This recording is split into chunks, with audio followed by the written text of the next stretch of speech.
going on, everybody? Jerry here with 3DHB. And I've had a few comments lately and in the past wondering about my 1300 by 1300 CNC that I have here, my Genmitsu ProBurg V2XL 1300 by 1300. A lot of people seem to think that it's not very rigid and it'll tweak and it'll move and that the people shouldn't upgrade to this. And here's what I have to say about that. Now, you remember how small this was before? Here's a waste board on the smaller version before I upgraded, which is aluminum, and it has an MDF core. And it's real stiff. But as with anything, when you run a long run, things are going to twist, they're going to move, they'll give up and down, whatever it may be. Well, underneath this big board, there's an H track. It's a big H. It's got basically a big brace down across the middle. And it tighten up these screws real well. It will move very little. Now, is there give? Sure. But then again, it also depends how fast are you running your work, how aggressive are you cutting when you're running your work. And then you got to think about, when you have your material on there, how big of an area is it covering? Is it covering up a small square? Is it out in the middle? You know, you may have to add an additional brace to this. Personally, I think I should add an additional brace probably about right here and one in the back in the same place, just to help alleviate that problem. But if you have a large piece of plywood or something on here, whatever it may be, 1/2 inch thick, 3/4, 1 inch, covering a large area is a very large footprint.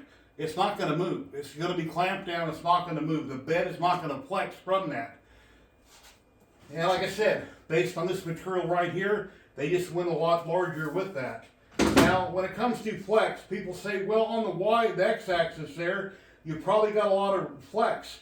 I don't know yet, but when I bring that closer, I'm going to grab it and pull on it. We're going to find out. But here's what came off the original machine. That's exactly what it looks like. I don't know if the camera will focus in on that, but you can see what the channel's exactly, what it's made of exactly. This is the same material. It's not completely solid. But then again, when they first came out with the 150, it only had 2 rails. Then they had a stiffy tube put on it. Why did they put the 3rd bar on it? Because of flex.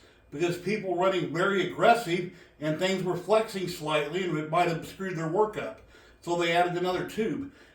In the real world, I don't care if it's an I-beam, if it's a ship, if it's anything, no matter how long it is, it's going to have give. A flatbed trailer, have you ever seen a flatbed trailer on a semi? They have a big arc in them. Even though they're solid steel, they got an arc because they put a lot of weight on it. It'll level out the trailer and go completely flat. When it's empty, it bows back up.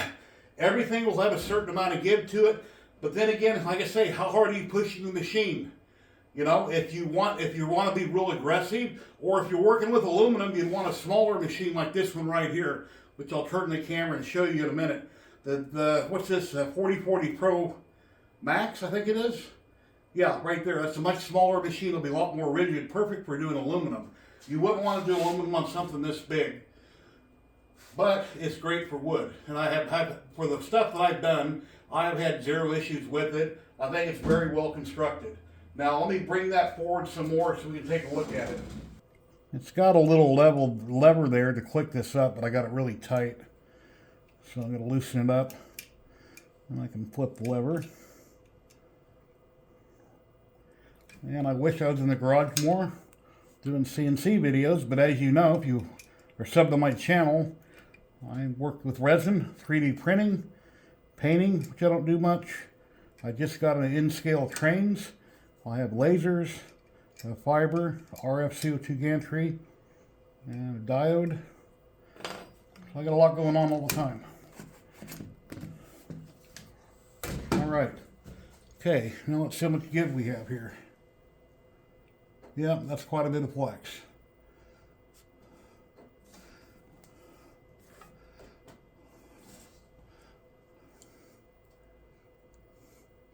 It is moving on the rollers a little bit.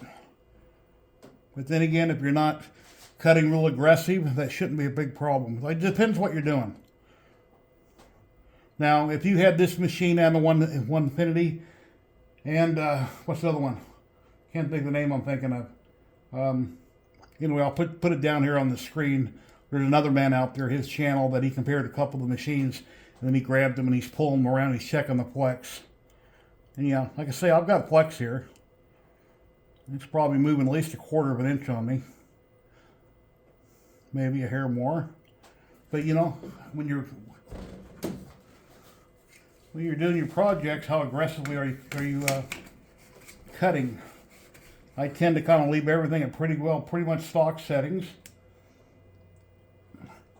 And as far as for my Genmitsu router or the Makita, whatever I'm running, I kind of set it by ear. And then here's my 4040 Pro Max. A smaller unit like that would be great for doing aluminum. You know, it's very rigid, small, compact. It all depends on your budget and what you want to do. You know, how much money you want to spend.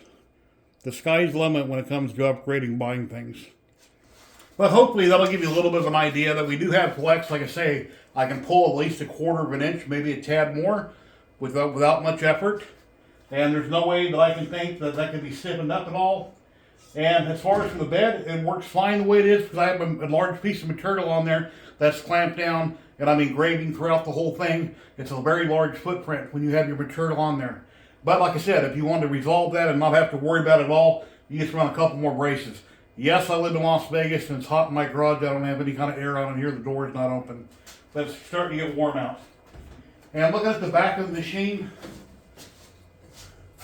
the X-axis, just looking to see if there's anywhere where you could add more support.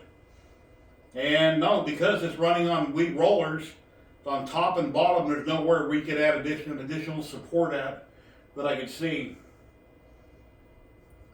Unless they come out with something, yeah, I don't know how they could come out with something to stiffen that up. I don't know.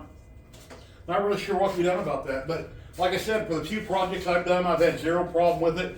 I'll have more videos coming out when I get a chance to come out and make some more signs.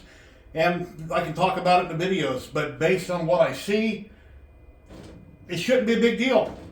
But where you can add more strength to this, I don't know. Not sure what to say.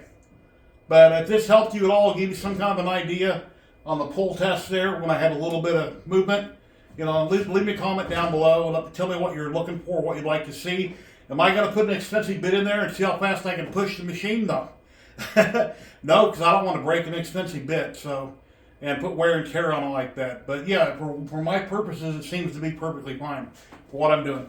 So please like, subscribe, and share. Thank you to all my channel subscribers, my channel sponsors, channel members on my YouTube channel. I appreciate each and every one of you, and I hope you all have an awesome day. And until the next one, have a great day. Later.